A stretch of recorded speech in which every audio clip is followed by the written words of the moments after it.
Hola a todos y todas, muy buenos días. A nombre del Centro de Perfeccionamiento, Experimentación e Investigaciones Pedagógicas CPEIP del Ministerio de Educación de Chile y la Fundación Educacional Seminarium, les damos la más cordial bienvenida a una nueva charla online a un clic que tiene como objetivo entregar contenido de calidad para toda la comunidad docente del país y de la región. Hoy vamos a escuchar a Pelusa Orellana, vicedecana de investigación de la Escuela de Educación e integrante del Centro de Investigación en Educación y Aprendizaje de la Universidad de los Andes, aquí en Chile. Es doctora en Educación, Primera Infancia, Familias y Alfabetización de la Universidad de Carolina del Norte y magíster en Liderazgo Instruccional de la Universidad de Alabama, ambas en Estados Unidos, y quien nos va también a acompañar durante el seminario de Innovación en el Aprendizaje de la Lectura, organizado por la Fundación Educacional Seminarium, el próximo jueves 1 de octubre. Desde ya los invitamos a ir dejando sus consultas en el chat de esta transmisión en vivo, para que una vez terminada la exposición podamos seleccionar algunas de estas consultas y leerlas al aire para que nuestra relatora Pelusa Orellana pueda contestarlas. Como también los invitamos a ingresar a www.fundacionseminarium.com y ahí van a poder inscribirse para recibir la presentación, el PowerPoint que hoy vamos a estar viendo. www.fundacionseminarium.com, ahí se inscriben para recibir la presentación de hoy. Dicho esto, damos la palabra a Pelusa Orellana, a quien agradecemos también, por supuesto, por acompañarnos. Bienvenida, Pelusa. Hola, muy buenos días a todos y a todas. Muchísimas gracias al CPIP y a la Fundación Seminarium por esta oportunidad de poder compartir con ustedes algunas ideas respecto a la motivación y el desempeño lector de los estudiantes en nuestro país. La lectura, sin duda, impulsa el aprendizaje y abre puertas al conocimiento. Para ello es necesario adquirir algunos hábitos y estrategias que permitan a los estudiantes indagar, encontrar, analizar y evaluar la información que reciben a través de textos escritos de forma cada vez más independiente. De esta manera también, en paralelo, poder lograr desarrollar un alto nivel de motivación por la lectura a lo largo de la vida, ya que esto les va a permitir efectivamente ir incrementando sus habilidades de comprensión.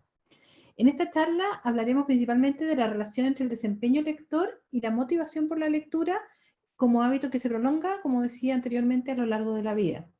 Hablaremos de algunas estrategias o cambios que la literatura especializada propone para mantener alta esta motivación durante toda la escolaridad y evidentemente a lo largo de la vida. También les quiero presentar algunos resultados de investigaciones que hemos hecho en Chile y que nos presentan conclusiones importantes, me parece a mí, de considerar cuando se trata de la motivación lectora en particular. Y para comenzar, vamos a presentar algunos antecedentes que creo que nos podrían contextualizar mejor la información de la cual vamos a hablar. Y en primer lugar vamos a recordar que la habilidad lectora es el resultado armónico de un desarrollo armónico, podemos decir, de varios componentes que pueden agruparse en dos grandes áreas, podríamos decir, del desarrollo de la lectura. Holly Scarborough, una investigadora norteamericana, lo grafica muy bien esto como un modelo de cuerda, de una cuerda que tiene a su vez dos grandes hebras, por así decirlo, que están hechas de hilos o filamentos más pequeños, que si están retorcidos adecuadamente, si están entrecruzados o entrelazados adecuadamente, permiten una competencia lectora mayor. Estas dos grandes cuerdas son la comprensión del lenguaje, todo lo que tiene que ver con los conocimientos, las experiencias de lectura, el vocabulario, el manejo de ciertas estructuras lingüísticas, el conocimiento de la sintaxis, el manejo, por ejemplo, del lenguaje figurado que los estudiantes pueden tener, y el conocimiento de ciertos géneros literarios a través de justamente estas experiencias lectoras. Todo esto como que ayuda a comprender un texto desde el punto de vista del conocimiento del lenguaje y de los conocimientos conceptuales.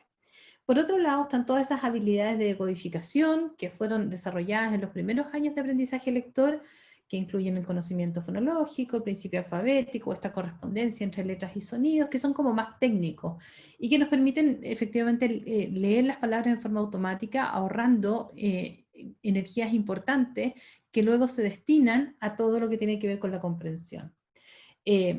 por lo mismo, esta decodificación se hace cada vez más automática y por lo tanto no tengo que estar como lector pendiente de que funcione. En la mayoría de los casos nosotros mismos como lectores adultos no nos damos cuenta prácticamente de que estamos utilizando estas estrategias que tienen que ver más bien con el romper el código, como dicen algunos expertos.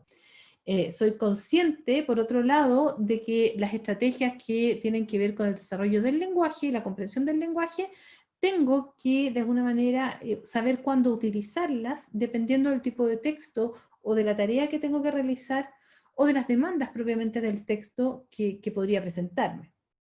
En segundo lugar, es importante recordar el rol fundamental del aprendizaje lector en los primeros años de escolaridad, que han sido ampliamente documentados por estudios empíricos en la literatura especializada. Y sabemos, por ejemplo, que habilidades de kinder y primero básico predicen de manera significativa las habilidades lectoras que los estudiantes tienen a continuación de este periodo de aprendizaje y el ritmo de crecimiento. Vamos a hablar de manera importante de este ritmo de crecimiento en algunas de las diapositivas que les voy a mostrar a continuación. En segundo lugar, el tema de la velocidad de crecimiento de estas habilidades varía a lo largo de la enseñanza formal, digamos, los años de escolaridad. Y esto también está muy documentado. Hay factores que afectan velocidad de crecimiento, como son todo lo que es el nivel socioeconómico, el tipo de calidad de enseñanza, las creencias o los comportamientos de los padres, como lo han mostrado algunos de los estudiosos que han observado estas curvas. Yo les quiero mostrar aquí en la siguiente diapositiva. Aquí tenemos dos estudios, y solo para que ustedes vean, si se fijan en ambos estudios, la curva muestra que en los primeros años, el primero muestra las edades, entre los 5 y los 7, 8 años diríamos, hay un crecimiento lineal muy claro, con una pendiente que sube muy rápidamente, y luego pareciera como una especie de meseta, ¿no es cierto? O sea, el crecimiento hasta tercero básico es muy rápido. En lo que se refiere a desarrollo de habilidades de lectura. En esta primera curva, en la que tienen a mano izquierda de su pantalla, tenemos niños con nivel de desarrollo lector superior, un promedio y una línea digamos, punteada o con interrumpida, que es la línea inferior, la curva inferior, en la cual son niños con dificultad de lectura, especialmente, por ejemplo, dislexia. Y aquí vemos cómo, en el fondo, el comportamiento de la curva es similar en los tres casos. O sea, niños con dislexia, niños con un desarrollo bueno de lectura y niños con desarrollo incluso avanzado en lectura, desarrollan una curva similar en la cual hay una aceleración muy fuerte en los primeros 3 años de escolaridad formal, es decir, entre primero y tercero o casi cuarto básico, y luego una especie de emparejamiento de la curva, de un desarrollo más de meseta, podríamos decir. Por lo tanto, ahí como que se desacelera el aprendizaje lector, como sostiene Williamson y sus autores. Entonces, no es una curva, es más bien curvilínea, pero con una velocidad mucho más rápida que se desacelera después de ese momento. En la otra curva, en que se midieron a mitad de años en niños en Finlandia, y en inglés también se da una curva similar. No se ve tan claramente en la curva porque son varias curvas de medición, pero la conducta de la curva es más o menos similar. Ahora, ¿por qué podría ocurrir esta desaceleración que observamos en las dos curvas? Bueno, es probable que se deba a que en los primeros años hay una mayor enseñanza formal de la lectura, de manera más explícita, podríamos decir, y esto deja de ocurrir cuando los niños aprenden a decodificar. Ya cuando leen en forma más autónoma, cuando no requieren de un apoyo más permanente del profesor, se hace un poco más lento el progreso, porque el niño ya está solo leyendo, podríamos decir. Y también podría explicarse porque a medida que los estudiantes logran autonomía, el material o el contenido que están leyendo a partir del tercero básico y las mismas tareas de lectura que desarrollan son bastante más complejas. Pensemos que leen para aprender en distintas asignaturas. Leen contenidos disciplinares, leen textos que son más difíciles y las tareas de lectura también son mucho más complejas. Y esto pareciera desacelerar este crecimiento en lectura. Como sea, parece ser que a partir del tercero básico la lectura cambia de manera importante. ¿Qué ocurre ahora con la motivación? ¿Cómo es la trayectoria de la motivación? Y lo vamos a ver en algunas diapositivas a continuación. Primero, revisemos la evidencia internacional. Esta evidencia muestra que de manera contundente hay una estrechísima relación entre motivación lectora y desarrollo de la comprensión, o el desempeño de comprensión, podríamos decir. Y esto se explica por cuanto los buenos lectores tienen niveles de motivación bastante más altos o mayor interés por la lectura que los lectores menos competentes. Eso se observa claramente en numerosos estudios. Y se podría explicar también por distintos aspectos. Hay algunos expertos que dicen que cuando un lector se siente competente con lo que hace, lo mismo aplica para cualquier habilidad o actividad que uno realiza, pensemos en el deporte. Cuando uno se siente que es competente, disfruta más realizando esa actividad.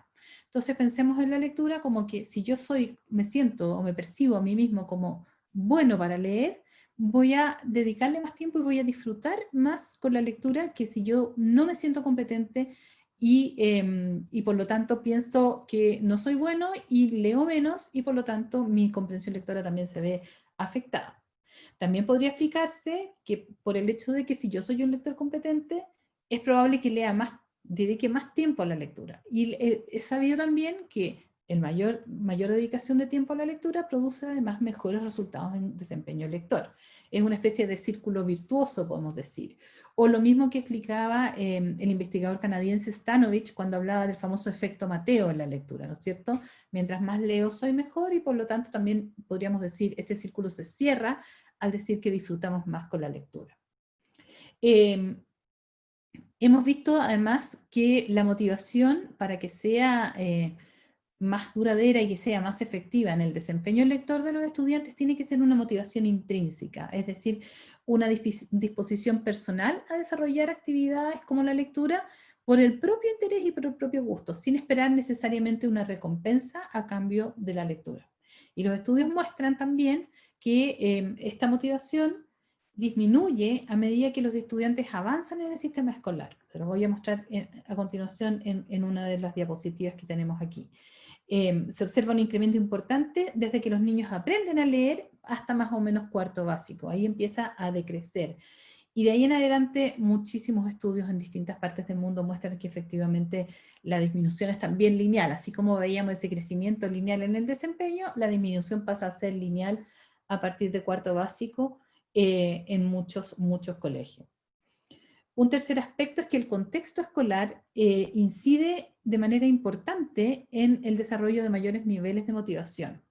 Esto significa que si como colegio nosotros irradiamos y promovemos el gusto por la lectura, mayor interés por la lectura, hablamos de libros, presentamos libros a los niños, nuestras paredes están invadidas, por ejemplo, de sugerencias de lectura, nuestras salas tienen bibliotecas de aula, eso tiene un efecto multiplicador sumamente importante. Vamos a hablar también un poco de esos aspectos después con sugerencias en concreto. Los estudiantes que están rodeados de personas que disfrutan con la lectura son estudiantes que desarrollan actitudes positivas hacia ella, y eso también incide favorablemente en el desempeño de la lectura.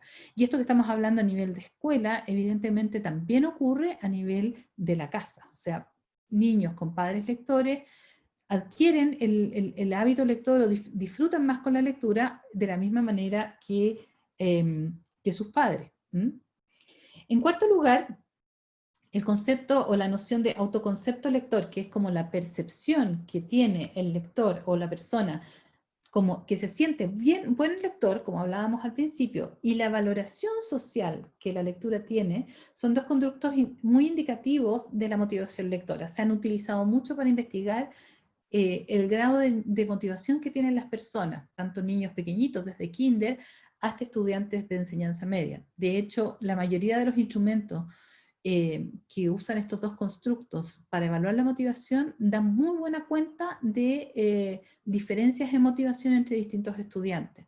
Y nosotros en lo personal en la universidad hemos logrado pilotear, o sea, traducir, pilotear y validar instrumentos para medir la motivación lectora de manera válida y confiable en Chile, usando estos dos conceptos, la idea del autoconcepto, o sea, cómo yo me percibo yo como lector, y qué tanto es valorada la lectura en mi contexto. Entonces, es bueno, digamos, poner atención, por así decirlo, a estudios que den cuenta de la motivación por ese lado. Otro aspecto que también tenemos bastante evidencia en cuanto a la motivación es que existen diferencias importantes en el grado de motivación de hombres y mujeres, de niños y niñas, con un sesgo siempre favorable a las niñas, ¿no? Son las que tienen mayor motivación, pareciera tener mayor motivación. Y esto se ha visto en distintos países, en distintas edades, en distintos grupos socioeconómicos, aunque yo diría que en términos de grupos socioeconómicos no es tan evidente esta diferencia entre hombres y mujeres favorable a las mujeres. Se ha visto menos impacto, digamos, del grupo socioeconómico en este desarrollo. Por eso diría yo que no es tan concluyente, aun cuando lo vamos a ver o sea, vamos a ver justamente esta falta de impacto del género en el desarrollo de la motivación, en el caso de datos de la prueba PISA, como ven aquí en esta diapositiva. En estos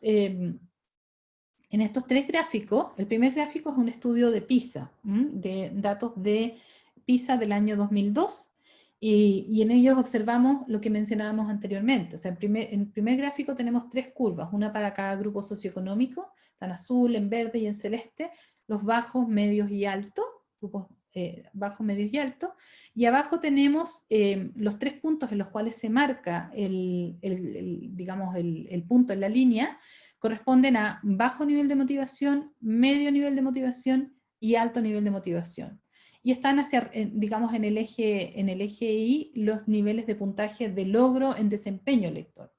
Y aquí lo que vemos en los tres casos es que el desempeño lector para los tres grupos socioeconómicos es muchísimo mayor en los niños con alto nivel de motivación, vale decir los 540, 548, 583 puntos en comprensión lectora, corresponden a estudiantes que tienen alto nivel de motivación. Da lo mismo de qué grupo socioeconómico provengan. Su nivel de desempeño por el hecho de estar más motivados por la lectura es muchísimo mayor que aquellos que no están tan motivados o aquellos que están medianamente motivados. Entonces, esto ya nos da una idea del impacto de la motivación en los estudiantes, independiente de su nivel socioeconómico. Y estos resultados fueron para 174.000 estudiantes de 32 países. Así que, en promedio, podemos concluir que los estudiantes que pasaban más tiempo leyendo distintos tipos de texto y percibían la lectura como una actividad valorada, tuvieron puntajes significativamente más altos en la prueba de comprensión lectora de PISA que se realizó en esos años. Y esta correlación es mucho más alta que la observada entre el desempeño lector y si eran hombres o mujeres, o la estructura sociofamiliar, o el tiempo que dedicaban a las tareas escolares, etc. O sea, la motivación lectora produce mejores niveles de comprensión lectora en los estudiantes independientemente de esos factores.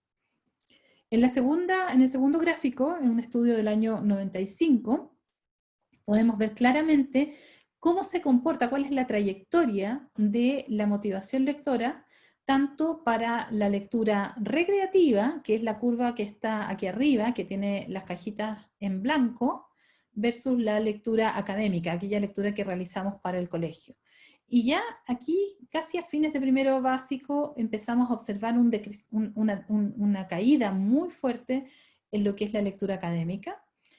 Los autores Michael McKenna y Kerry Ellsworth planteaban que esto se debía probablemente porque los niños muy tempranamente se podían comparar ellos con otros, y al compararse se daban cuenta que no eran tan competentes en la lectura, y eso decrecía en su motivación. La motivación por la lectura más recreativa, o sea, esa lectura que los niños hacen por gusto propio, de lecturas elegidas por ellos, baja, pero de manera distinta que el caso de la lectura académica. O sea, lo que primero en el fondo decrece es el interés, el gusto por la lectura que uno hace de textos para el colegio. Entonces, este estudio nos muestra que esto tiene consecuencias importantes, porque si un alumno se nos desmotiva, un alumno o una alumna se nos desmotivan por la lectura académica muy tempranamente, eso va a impactar su desempeño escolar. Y el tercer estudio que les quiero mostrar es un estudio nuevito, recién publicado, de hecho ahí es el borrador del cual obtuve yo el gráfico, muestra la tendencia también a caer de la motivación a partir de quinto básico. Este es un estudio que se realizó en Alemania, y es un estudio longitudinal, por lo tanto, estos son los puntajes de motivación de los estudiantes, de los mismos estudiantes a lo largo de los años, o sea, los fueron siguiendo. Y vemos que para ellos aquí claramente hay una bajada importante también de la motivación hacia fines de segundo medio. Entonces, como dijimos antes, transitar hacia una autonomía lectora en la cual nosotros desarrollemos un buen uso de estrategias para desarrollar una independencia en cuanto a la lectura, es un proceso lento y que obviamente se ve impactado por la lectura, por la motivación hacia la lectura y por el tiempo que yo le dedico a la lectura.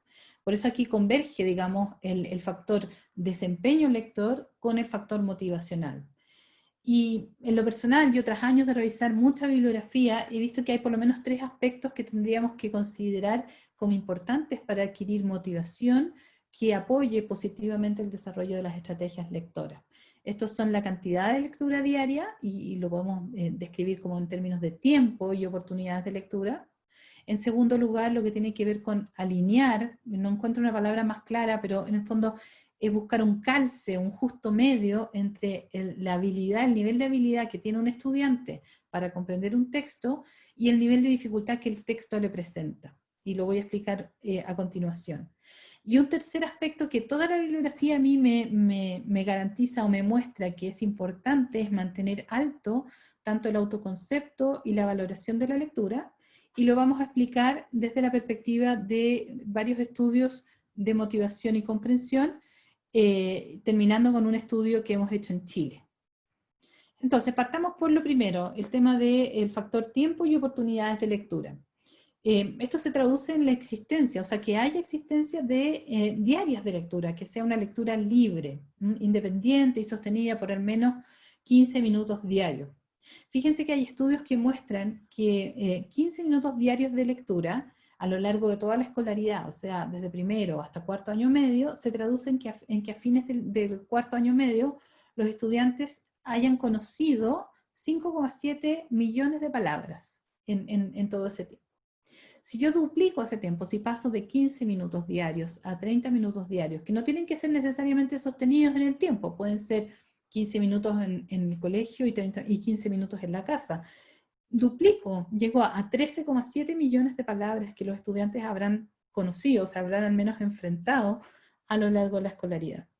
Y en cambio, un estudiante que lee menos de 15 minutos al día, al final de la escolaridad, de la enseñanza media, solo conocerá o se habrá enfrentado 1,5 millones de palabras. Esta es la diferencia. Por lo tanto, nos confirma de alguna manera que el tiempo sí importa. Ahora, ese tiempo de lectura puede tener que ver con instancias, como decíamos, de lectura independiente sostenida, pueden ser momentos en que el profesor les lea en voz alta a los estudiantes. Por ejemplo, leerles un libro de misterio en que cada día leamos 5 minutos, 10 minutos de un capítulo y que enganchemos a los niños para que quieran seguir leyendo al día siguiente, porque están expectantes por saber el final del libro, ¿no es cierto? También está el regalo lector, que es un poco similar, ¿no es cierto? Esa lectura en voz alta que les damos nosotros a los estudiantes cada día, por el puro gusto de disfrutar escuchando una lectura, que es algo que a todos los seres humanos nos gusta, de alguna u otra forma. Hoy en día quizás están los podcasts, está en el audiolibro, quizás está en escuchar la televisión mientras uno no la ve, pero está ahí ese disfrute, ¿no es cierto? También hay instancias como de lectura en pareja, en desarrollar clubes de lectura en los colegios que promueven también estas instancias más libres de lectura, que son diarias. Es importante aquí asegurarnos que tengamos espacios que inviten a leer. El primer espacio es siempre la biblioteca de aula, y yo creo que muchos colegios ya tienen sus bibliotecas de aula. Ojalá estén surtidas en cuanto a temas, a géneros, a formatos de lectura, que sean espacios que físicamente inviten a leer, que no sean, digamos, el escritorio tradicional, ojalá espacios con una alfombra o cojines en que los niños se sientan más libres a leer, y que se mantengan a lo largo de la escolaridad. Normalmente las bibliotecas de aula se mantienen solo hasta como segundo, tercero básico, y es una pena porque son espacios sencillos, pero que son como invitantes a la lectura y también como que te aíslan del resto del mundo. Un quinto aspecto importante es la libre elección de las lecturas. Y aquí sé que toco un tema que es complicado, porque nosotros normalmente la lectura escolar es siempre con una evaluación. Y esto implica, sabemos, que la lectura va a ser evaluada y por lo tanto vamos a asignar a la mayoría del curso, si no al curso completo, el mismo libro. Y es probable que nos cueste liberar la elección y la evaluación, porque justamente para evaluar un libro, lo más probable es que les asignemos el mismo libro, porque de otra manera no podríamos tener nosotros la posibilidad de hacer 30 o 40 pruebas distintas para nuestros estudiantes. Pero pensemos también un poco fuera de la caja. Primero, ¿por qué tendríamos que evaluar esa lectura? ¿Por qué no podemos buscar otra forma de evaluar si es que tenemos que evaluarla? En muchos colegios se hacen evaluaciones que son conversaciones sobre libros y no necesariamente una prueba en la cual preguntamos las típicas preguntas de personaje principal o digamos, cuáles son los eventos más importantes del texto. Incluso la misma pregunta de si les gustó o no les gustó el libro, de la manera que le preguntamos en las pruebas, muchas veces no tiene mucho valor y no tiene mucho sentido.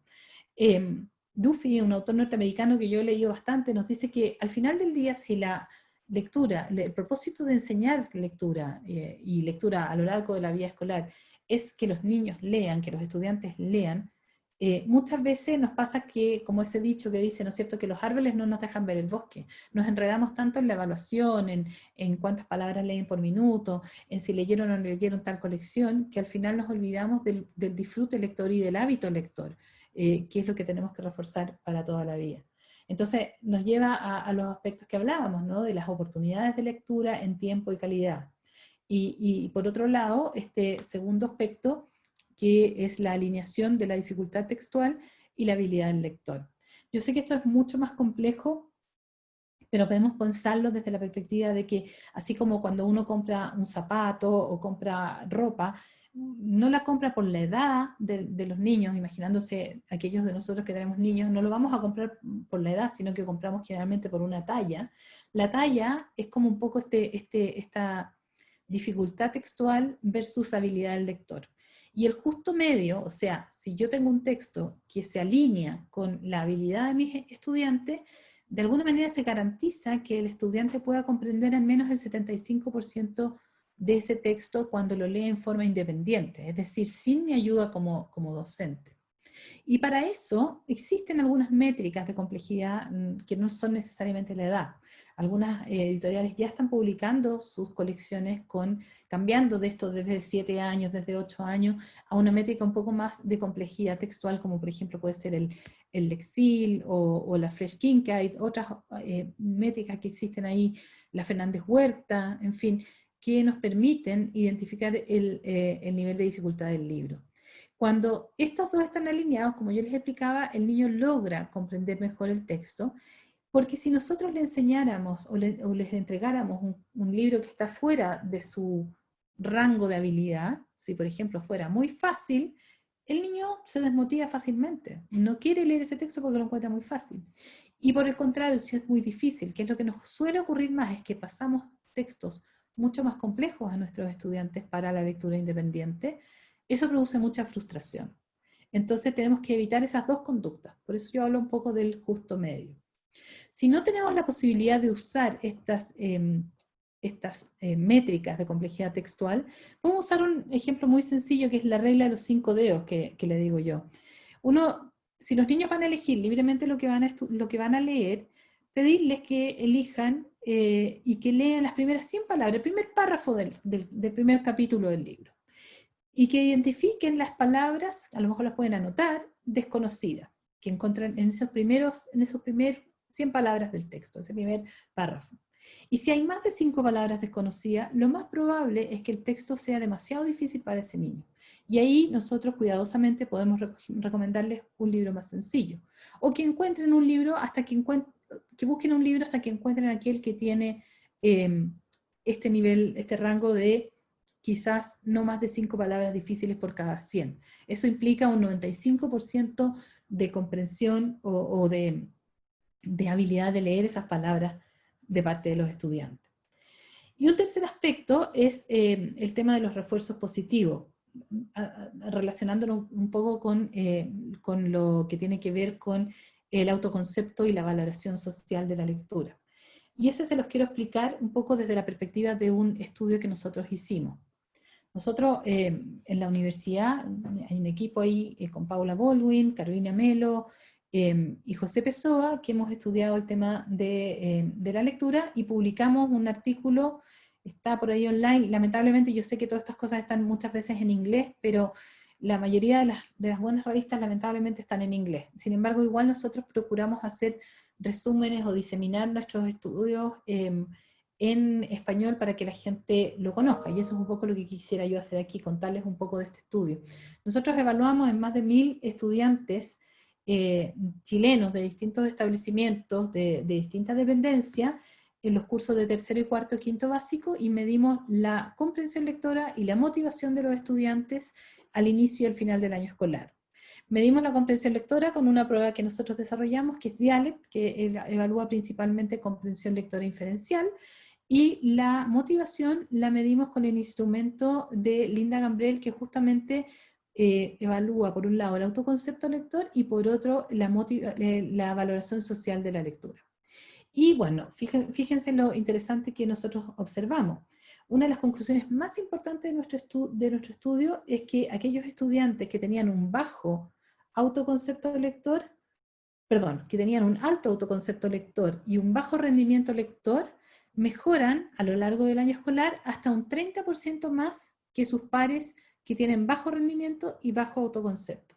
Se los explico nuevamente. Por ejemplo, de los estudiantes a quienes les fue mal en la parte de comprensión lectora, pero que sin embargo, si nosotros mirábamos su autoconcepto lector en la prueba de motivación lectora, veíamos que este era alto. Esos estudiantes, al terminar el año escolar, su desempeño en comprensión lectora, su nivel de comprensión lectora, era 30% mayor que aquellos pares de ellos que, teniendo bajo rendimiento lector, también tenían un bajo autoconcepto. Y esto tiene consecuencias súper importantes pensando en el rol de nuestro como profesores. Y aquí apelaba yo un poco al tema del refuerzo positivo. Nosotros siempre sabemos cuáles son esos estudiantes que a lo mejor su comprensión lectora no es muy buena y que probablemente no va a mejorar mucho. Pero si nosotros les ayudamos a través del refuerzo positivo a mantener alto ese autoconcepto, sabemos que pueden mejorar, y este estudio lo demuestra, o sea, un 30% mejor que si siguieran con el autoconcepto bajo. Entonces, ahí está como la tarea de preocuparnos un poco de estos aspectos quizá más subjetivos, más socioafectivos, como es la motivación y el autoconcepto, y la valoración social, que en nuestro estudio también salió relativamente baja. Si nos preocupáramos un poco más de estos aspectos, encontraríamos mejores desempeños, o sea, estaríamos afectando positivamente el desempeño de nuestros estudiantes. Bueno, la alfabetización funcional o la capacidad, como la definen las Naciones Unidas, de usar la lectura con el fin de desenvolverse adecuadamente en distintas tareas de la vida familiar, de la vida social, laboral, es un derecho fundamental de toda persona. Y sin embargo, año a año, PISA y otras evaluaciones como el CIMSE nos muestran que en nuestro país y en nuestro continente todavía estamos lejos de alcanzar un nivel adecuado de desarrollo de la competencia lectora. La enseñanza explícita de estrategias que promuevan una comprensión autónoma exitosa, de la mano de un fomento de la motivación hacia la lectura, nos acercará mucho más rápido a estos buenos niveles lectores. Y entonces, más que nunca, cobrarán vida en este contexto las palabras que Gabriela Mistral decía en su Pasión de leer, ¿no es cierto?, de volver la lectura cotidianidad, cosa imposible de olvidar, es como el lavarse las manos. Más adelante decía que había que hacer leer como se come pan, todos los días, hasta que la lectura sea, como el mirar, un ejercicio natural, pero gozoso siempre. El hábito no se adquiere si no promete y cumple placer. Muchas gracias. Aquí dejamos un espacio para preguntas.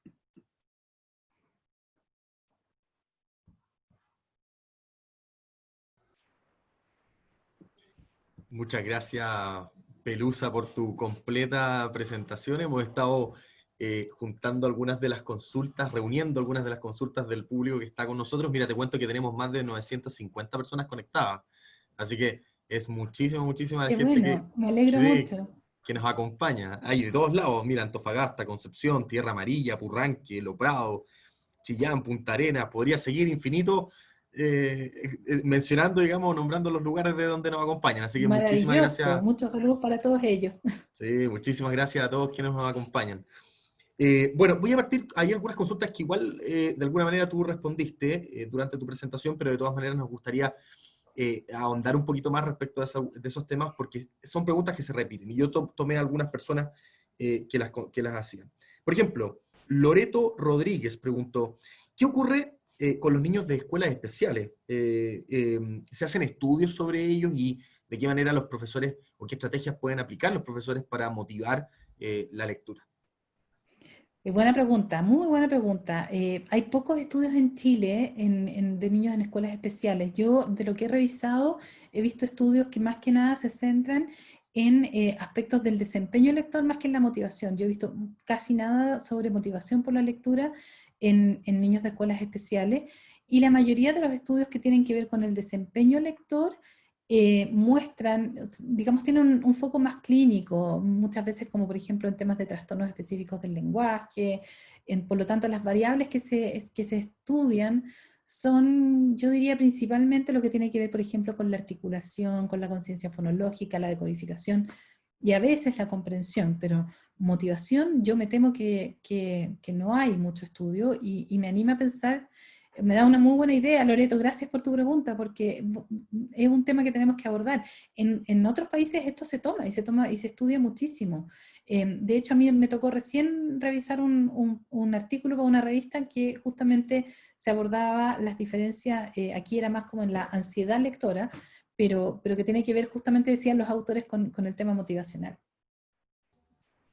Muchas gracias, Pelusa. Voy a seguir con la siguiente pregunta. Esto es no puse un nombre particular porque la hacían algunas personas. Tú mencionaste algunos instrumentos que ayudaban a motivar, o digamos, a medir la motivación por leer. Ahora Sí. bien, ¿cómo podrían hacerlo los profesores ahí mismo, digamos, en el seguimiento de sus alumnos? ¿Qué estrategias Mm. podríamos hablar desde esa perspectiva?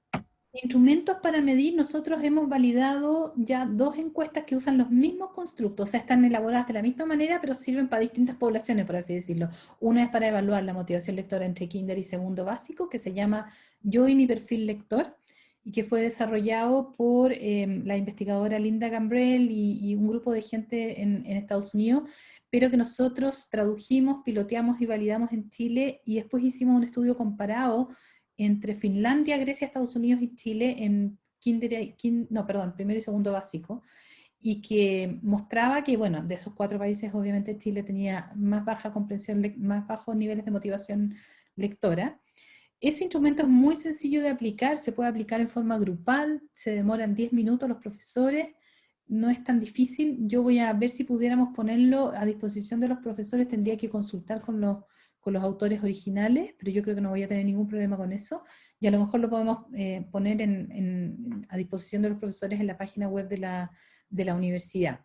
Y estos mismos autores desarrollaron una prueba que se llama encuesta de motivación lectora, que es una encuesta que tiene dos partes. Tiene una parte en que los estudiantes completan, de tercero básico en adelante, completan distintas preguntas muy sencillas de motivación, también dura 10 minutos, pero tiene además una entrevista personal que el profesor hace con el niño para preguntarle más específicamente qué es lo que le gusta y qué es lo que no le gusta de la lectura. Entonces, yo creo que una de las maneras más básicas y más efectivas de conocer sobre la motivación de nuestros estudiantes es justamente preguntando, o sea, haciendo encuestas casi verbales, no es necesario a veces aplicar un instrumento. Muchas gracias, Pelusa. Mira, voy a pasar una siguiente pregunta que tiene que ver con el contexto actual. Luisa Becerra nos pregunta, ¿cómo podemos apoyar a los niños y niñas en el aprendizaje de la lectura a través de la educación online y con, digamos, muchas veces una menor cercanía, al menos física, con nuestros alumnos y alumnas? Muy buena pregunta también. A ver, el aprendizaje de la lectura, yo creo que la clave está en que en los años, en los primeros años, primero a tercero básico, esa enseñanza sea muy explícita, y en el contexto online yo sé que es difícil, pero hay que abordar algunos aspectos que son fundamentales. El manejo, estoy hablando yo de primero, segundo básico, el manejo adecuado o sea, el conocimiento del alfabeto como primer punto de partida, el desarrollo de las habilidades de conciencia fonológica, el principio alfabético, que es esta con toma de conciencia de parte del estudiante de la relación entre las letras y sus sonidos, las letras gráficas y sus sonidos, son el punto de partida para la decodificación. Y la decodificación es también el punto de partida para una buena, o sea, una vez que la decodificación se automatiza, puedo liberar espacio para mejorar la comprensión. Por lo tanto, una ejercitación diaria, sistemática, breve, pero diaria y sistemática y ordenada y secuenciada de estos aspectos en los primeros años, apunta a un mejor desarrollo de una decodificación que libere espacio para la comprensión. En paralelo con eso, yo recomiendo desarrollar con estos niños que a lo mejor todavía no son tan fluidos en su lectura oral, desarrollar la comprensión lectora a través de la escucha de textos. O sea, los profesores a través de internet o sus clases online pueden leerles a sus estudiantes o pueden dirigirlos. Hay muchos links con cuentos que están ahí a disposición que se pueden descargar y escuchar y trabajar la comprensión de forma auditiva. No nos podemos olvidar que eso es en la base, es el fundamento de la comprensión lectora posterior. Una buena decodificación y una buena comprensión auditiva. Y a partir, y dado que estamos en un contexto de mayor, digamos, estadía en la casa, ojalá los niños puedan acceder a más libros, porque hay más tiempo a lo mejor para leer y para conversar sobre el libro. Estoy pensando en los niños, en los adolescentes, que podrían desarrollar clubes de lectura, en que de hecho se está haciendo online. Hay muchas universidades alrededor del mundo que han hecho clubes de lectura online y se juntan por Zoom a comentar una novela. Eso es perfectamente factible de hacer y es una experiencia lectora mucho más placentera que simplemente responder a una prueba. Muchas gracias, Pelusa. Mira, nos llegó otra pregunta muy interesante, esta de Susan Paves, y ella pregunta, ya algo decías, digamos, ¿ah? Con los clubes de lectura, entre otros, pero ella decía qué pasa para efectos, por ejemplo, de los profesores, o si hay estrategias distintas que debieran aplicar los profesores que hacen clases a alumnos que viven en la ciudad versus a profesores que hacen clases a alumnos que viven en la ruralidad, entendiendo que muchas veces en esta segunda contexto no hay una cultura tan lectora, así lo menciona Susan. Sí, tiene mucha razón Susan en esa afirmación. Yo creo que son contextos de enseñanza a la lectura muy distintos. No los he estudiado como en forma más comparativa, como para tener mayor como conocimiento de estas diferencias. Voy a hablar un poco desde lo que yo supongo, pero también los animo el trabajo de dos investigadores en la Universidad Católica de Villarrica, de la sede de Villarrica, Constanza Errázuriz y Omar Davidson, han hecho muchos estudios de motivación y de comprensión en contextos rurales. Y los animo a buscar, a revisar un poco sus investigaciones que están publicadas seguramente en papers en la web. Pero yo pienso, claro, efectivamente, desde el punto de vista de la enseñanza a la lectura, seguramente las demandas de un tipo de contexto y otro son muy distintos. Los niños en contextos de ciudades tienen mayor acceso a bibliotecas en los colegios, a bibliotecas públicas. Por último están los bibliometros, los cuales se pueden sacar libros. O sea, el acceso a libros, que es un factor tan determinante tanto para la motivación como para la comprensión, están más al alcance de la mano. Hay, sin embargo, proyectos interesantes de bibliotecas viajeras y de dotación de bibliotecas en contextos rurales en el sur de Chile, desarrollados, me parece que por la Fundación Había una vez, en los cuales se involucra a la comunidad a leer. Y yo creo que eso puede ser un, digamos, un estímulo y un factor a estudiar con mayor profundidad, porque me imagino que ahí se requieren estrategias distintas, pero pienso también que un contexto de una vida un poco más tranquila y más puertas adentro, como es la vida rural, sobre todo estoy pensando que piense más en el sur, pero pienso que la ruralidad del sur invita a estar adentro, adentro de las casas, y muchas veces esos son espacios muy cómodos y agradables para leer. Entonces, estrategias que promuevan este desarrollo de una lectura conversada, dialogada al interior de la casa, me parece que pueden ser muy facilitadores. También habría que estudiar qué ocurre en el norte, porque es otro contexto, pero efectivamente es distinto. Pelusa Orellana, bueno, el tiempo lamentablemente se nos hace muy corto para abordar este tema tan relevante para los profesores no solo de Chile, sino que de Latinoamérica. Así que muchísimas gracias por estar con nosotros. Les recordamos, si a las personas que están conectadas que quienes quieran recibir la presentación de Pelusa Orellana que acabamos de ver, pueden ingresar a www.fundacionseminarium.com www.fundacionseminarium.com, ¿ok? Así que ustedes ingresan y pueden registrarse en el fondo para poder recibir la presentación y poder ahondar un poco más sobre innovar en el aprendizaje de la lectura, y por supuesto están todos invitados al seminario de innovación en el aprendizaje de la lectura, que va a ser lo vamos a estar realizando el próximo jueves 1 de octubre. Ahí tienen toda la información también en la web. Bueno, muchas gracias a todos y todas por participar en esta jornada, que forma parte, digamos, del ciclo de sesiones con expertos nacionales e internacionales que hacemos junto entre el CPIP, el Centro de Perfeccionamiento Docente del Ministerio de Educación, y la Fundación Educacional Seminario. Les recordamos que esta conferencia queda grabada, por supuesto, entre los videos en vivo, de las transmisiones en vivo de esta cuenta, que es particularmente del CPIP, como también vamos a estar publicándola en los próximos días en el canal de YouTube de la Fundación Educacional Seminario. Aprovechamos, por supuesto, de dejarlos invitados a las próximas conferencias que no solo con nosotros está organizando el CPIP, sino que las mismas que ellos realizan regularmente. Así que todas ellas van a estar informadas, o están informadas en realidad, en su página web, como también en sus redes sociales. Pelusa, no sé si quieres dar unas palabras finales, y nuevamente muchísimas gracias de parte de Nada, estas dos muchas organizaciones. gracias. Dejo ahí mi email, está en la última diapositiva por si a alguien le interesa. Y si hay colegios, profesores que quisieran hacer estudios de motivación, que me escriban, porque yo estoy buscando también poder medirla. Podemos buscar una manera rápida y fácil de evaluar la motivación en los estudiantes. Así que los dejo invitados a contactarme. Muchísimas gracias, Pelusa. Muchísimas gracias a todos quienes estuvieron con nosotros hoy. Y nada, a informarse de los próximos webinars gratuitos que estamos llevando a cabo, como también las actividades que realizamos como CPIP y como Fundación Educacional Seminario. Muchísimas gracias, Pelusa, nuevamente, y nos vemos en una próxima oportunidad. Nos vemos, gracias.